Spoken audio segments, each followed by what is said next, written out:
Hello, 2,50,000 മുകളിൽ വരേണ്ട package വെറും 1,00,000 അടുത്ത് നമ്മൾ 9 പേർക്കും ആയിട്ടുള്ളൂ. അതും 5 ദിവസം നിന്നിട്ട്. നമ്മുടെ ലക്ഷദ്വീപിലെ ഹോം സ്റ്റേ.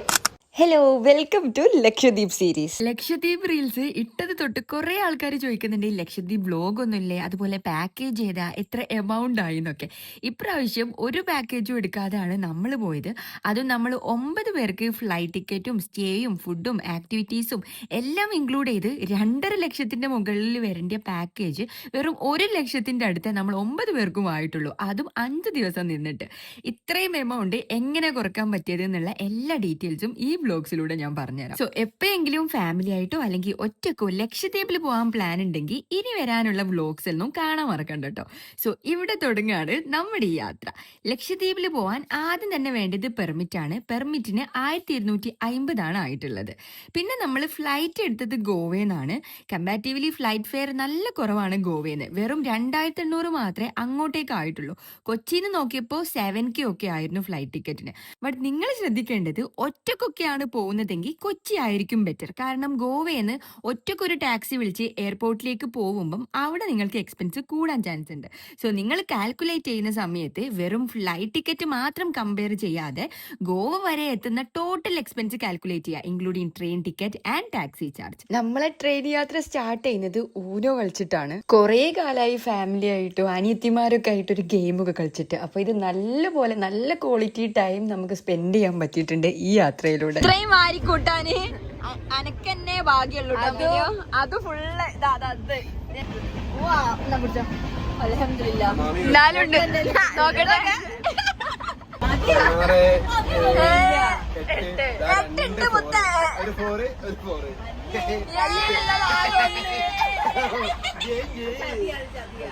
ഏത് ചതി രണ്ട് 4+.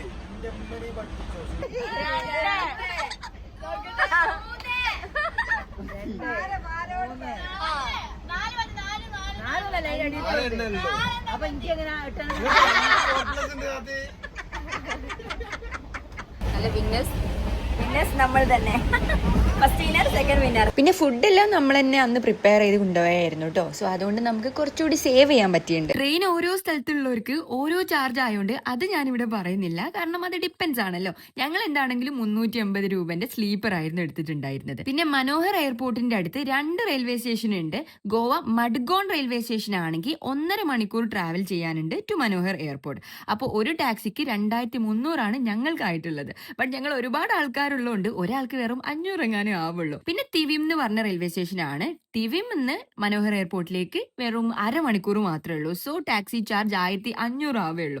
സോ ഞാൻ ഈ ടാക്സി ചാർജ് ഒക്കെ കമ്പയർ ചെയ്യാൻ യൂസ് ചെയ്തിട്ടുള്ളത് ഗോവ മൈൽസ് എന്ന് പറഞ്ഞിട്ടുള്ള ആപ്പാണ് കേട്ടോ. ഇതൊന്ന് നോട്ട് ചെയ്ത് വെച്ചോളി. കാരണം ഇവിടെ നമ്മുടെ നാട്ടിൽ ഊബർ ഉള്ളതിന് പകരം ഗോവയിൽ ഗോവ മൈൽസ് ആണുള്ളത്. അപ്പൊ എപ്പോഴെങ്കിലും ഗോവയിൽ പോവുകയാണെങ്കിലും നിങ്ങൾക്ക് അത് യൂസ്ഫുൾ ആയേക്കാം. ഇതിപ്പോ നിങ്ങൾ കാണുന്നത് ഞങ്ങൾ ട്രെയിൻ ലേറ്റ് ആയതുകൊണ്ട് മൂപ്പരെടുത്തൊന്ന് പറപ്പിച്ചു വിടാൻ പറഞ്ഞതാ. മൂപ്പര് ശരിക്കും എല്ലാ കുണ്ടിലൂടെയും പറപ്പിച്ചു വിട്ട്.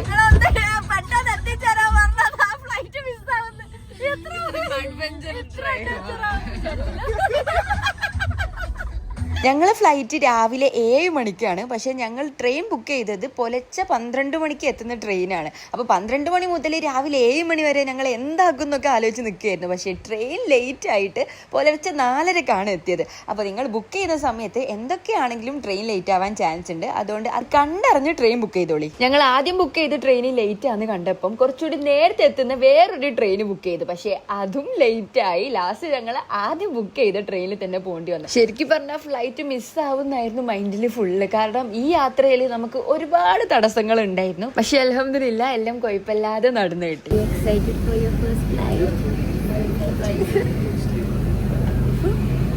മിഫൂനാണ് ശരിക്കും ഭാഗ്യം. നമ്മളൊക്കെ കുറേ കഴിഞ്ഞ ഫ്ലൈറ്റിലൊക്കെ കയറിയത്.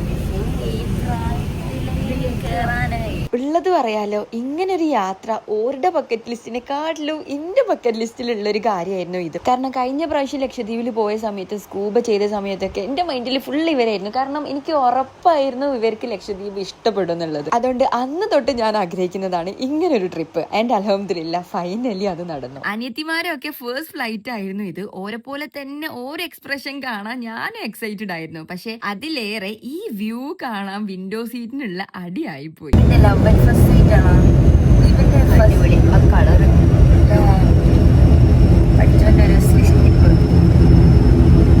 നമ്മൾ ദ്വീപിലെത്തി, ലഗേജ് എല്ലാം കളക്ട് ചെയ്തു.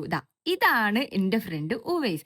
ഇവനുള്ളതുകൊണ്ടാണ് ഞങ്ങൾക്ക് ഇത്രയും ഒരുപാട് എമൗണ്ട് റെഡ്യൂസ് ചെയ്യാൻ കഴിഞ്ഞത്. ഇതുപോലെ നിങ്ങൾക്കും പരിചയത്തിൽ ആരെങ്കിലും ഈ ദ്വീപിൽ ഉണ്ടെങ്കിൽ ഞങ്ങളെപ്പോലെ തന്നെ നിങ്ങൾക്ക് ഒരുപാട് എമൗണ്ട് സേവ് ചെയ്യാൻ പറ്റും. പിന്നെ ഞാൻ ആദ്യം തന്നെ പറയാണ്, ഒരു ലക്ഷറി സ്റ്റേയും ഒരു ട്രിപ്പും ആണ് നിങ്ങൾ ആഗ്രഹിക്കുന്നതെങ്കിൽ ഈ വ്ലോഗ് നിങ്ങൾ കണ്ടിട്ട് കാര്യമില്ല കേട്ടോ. കാരണം നമ്മൾ കുറെ അഡ്ജസ്റ്റ് ചെയ്തിട്ടുണ്ട്, ബട്ട് നമ്മൾ നമ്മുടേതായിട്ടുള്ള രീതിയിൽ അത്ര എൻജോയ് ചെയ്തിട്ടുണ്ട്. ബാക്കി വീഡിയോസ് കണ്ടാൽ നിങ്ങൾക്ക് അത് മനസ്സിലാവും. സോ ഫസ്റ്റ് ഡേ ബ്രേക്ക്ഫാസ്റ്റ് ഉവൈസിന്റെ വീട്ടിലായിരുന്നു. ഇതാണ് ലക്ഷദ്വീപിന്റെ സിഗ്നേച്ചർ ഐറ്റം കിലാഞ്ചി. ഇവര് ഗസ്റ്റിനും പിന്നെ കല്യാണം കഴിഞ്ഞ ഉടനെ സൽക്കാരത്തിനൊക്കെ ഇതാണ് ആദ്യം കൊടുക്കൽ എന്നാ പറഞ്ഞിട്ടുള്ളത്.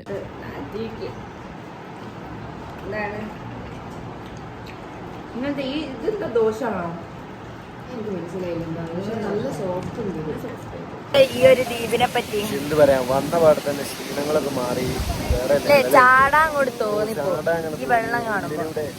ഫ്ലൈറ്റിൽ നിന്ന് കണ്ടപ്പോ തന്നെ അതിന് തന്നെ എടുത്ത് ഇങ്ങോട്ട് ചാടിയിട്ടേ. ലുക്കു വന്നതിന്റെ ഉദ്ദേശം വേറെയാ. ലുക്കോ അമ്മായും കൂടിയോ അവന് പെണ്ണ് നോക്കാൻ വേണ്ടിട്ടാണ് ലക്ഷദ്വീപില് വന്നത്. പെർമിറ്റ് ഒക്കെ കിട്ടുമല്ലോ. അതെ, ഫ്രീ പെർമിറ്റ് കിട്ടും.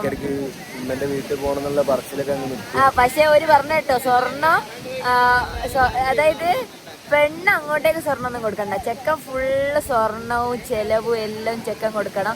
ചെക്കൻ പെണ്ണിന്റെ വീട്ടിൽ നിൽക്കുകയും വേണം. ആ സിസ്റ്റാണ് ഇവിടെ. അല്ലെങ്കിൽ ഇപ്പൊ നാട്ടിലിപ്പോ എങ്ങനെ? നാട്ടിലെന്ത് പെണ്ണ് അങ്ങോട്ടേക്ക് സ്വർണം കൊടുക്കൂലേ? ഇവിടെ ഇതൊന്നും ഇല്ല. റിസ്ക് ഏറ്റെടുക്കുകയാണെങ്കിൽ ഇനി പോകുന്നതിനിടയ്ക്ക് നമ്മൾ കുട്ടിനെ സെറ്റ് ആക്കി. ഞാൻ താല്പര്യപ്പെടില്ല. സർവൈവ് ചെയ്യാന്ന് പറയുന്നത് നമുക്കിപ്പോ ട്രിപ്പിന് വേണ്ടി സർവൈവ് ചെയ്യാലോ, ഓക്കെ. ജീവിതകാലം ഇവിടെ സർവൈവ് ചെയ്യാന്ന് പറഞ്ഞാൽ നമുക്ക് നടക്കൂല. കാരണം നമ്മള് വിശാലമായ സ്ഥലങ്ങളിൽ നിന്ന് കിലോമീറ്ററുകൾ സഞ്ചരിക്കണ നമുക്ക് ഇവിടെ ഈ 7 കിലോമീറ്ററിനുള്ളിൽ ഒതുങ്ങാന്ന് പറഞ്ഞാൽ നമുക്ക് രാവിലെ മുതൽ ഉച്ചയാകുമ്പത്തിനേക്ക് നമുക്കത് തീരും. പിന്നെ അവിടെ നല്ല ടൈം പോകാൻ നമ്മളെ കൊണ്ട് ആവില്ല. പക്ഷേ പീസ് അത് ഇവിടെ നിങ്ങളെ മൈൻഡൊക്കെ ഇങ്ങനെ സ്ട്രെസ് ആകുകയാണെങ്കിൽ ഇവിടെ വന്ന് നിന്നാ മതി. കാരണം ഇവിടെ റേഞ്ച് ഇല്ല, ഫോണില്ല, ഒരു ഒച്ചപ്പാട് പോലില്ല. ഈ മറ്റേ കാറ്റിന്റെ ഒച്ച മാത്രം, ബീച്ചിന്റെ ഒച്ച മാത്രം. ഒരുത്തി ഇറങ്ങിയതിന് ശേഷം ഫുഡ് കഴിക്കുമ്പോ പോലും മാസ്കിന്റെ ഉള്ളിൽ കൂടി ഒക്കെ ഫുഡ് കഴിച്ച്. ഞാൻ ഒരു കാര്യം പറയട്ടെ, നീ എത്രയൊക്കെ പ്രൊട്ടക്ട് ചെയ്താലും വെള്ളത്തിൽ ഇറങ്ങൂലേ, ഈ ടാൻ അടിച്ചിട്ടേ പോവുള്ളൂ. അതുവരെ കൺട്രോൾ ചെയ്യാലോ. അത് കഴിഞ്ഞ് നമ്മൾ പോകുന്നത് ലക്ഷദ്വീപിലെ നമ്മളെ വീട്ടിലേക്കാണ്. 5 ദിവസത്തേക്ക് ദിസ് ഈസ് അവർ ഹോം. ഞങ്ങൾ 2 റൂമും കിച്ചണും കുക്ക് ചെയ്യാനുള്ള എല്ലാ ഫെസിലിറ്റീസും ഒക്കെ ഉള്ള വീടായിരുന്നു നോക്കിയത്. ഹോം ടൂർ ആണ് ഇപ്പൊ കാണിക്കാൻ പോകുന്നത്. നമ്മുടെ ലക്ഷദ്വീപിലെ ഹോം ടൂർ. നമ്മുടെ വീട്ടിലെ ഏറ്റവും കാര്യങ്ങൾ എടുത്തുകൊണ്ട് പോകുന്നില്ലേ അമ്മ? ഇത്രേ ഉള്ളൂ, ഇത്ര ലഗേജ്. ഇവിടെ വേറൊരു പ്രശ്നമുണ്ട്. എന്താ ദേശംപടിയിലാണല്ലോ, നമ്മുടെ നാട്ടിൽ മണ്ണെണ്ണൊക്കെ അല്ലേ, ഇവിടെ പെട്രോൾ ആണ്. ആണ് ഇവിടെ മറ്റേ അളന്നും കഴിക്കാൻ തരിക. സത്യം റേഷൻ കിട്ടാനാ മണ്ണെണ്ണ പോലാണ് പെട്രോൾ കിട്ടുക. ഓക്കെ, സോ നമ്മള് ഇനി കുറച്ച് ദിവസങ്ങൾ ലക്ഷദ്വീപ് ലൈഫ് എക്സ്പ്ലോർ ചെയ്യാൻ പോവാണ്. 2-3 ദിവസമൊന്നും അല്ലട്ടുള്ളത്. അപ്പൊ അപ്പൊ ബാക്കി വിശേഷങ്ങളൊക്കെ അടുത്ത വീഡിയോയിൽ പറഞ്ഞുതരാം കേട്ടോ.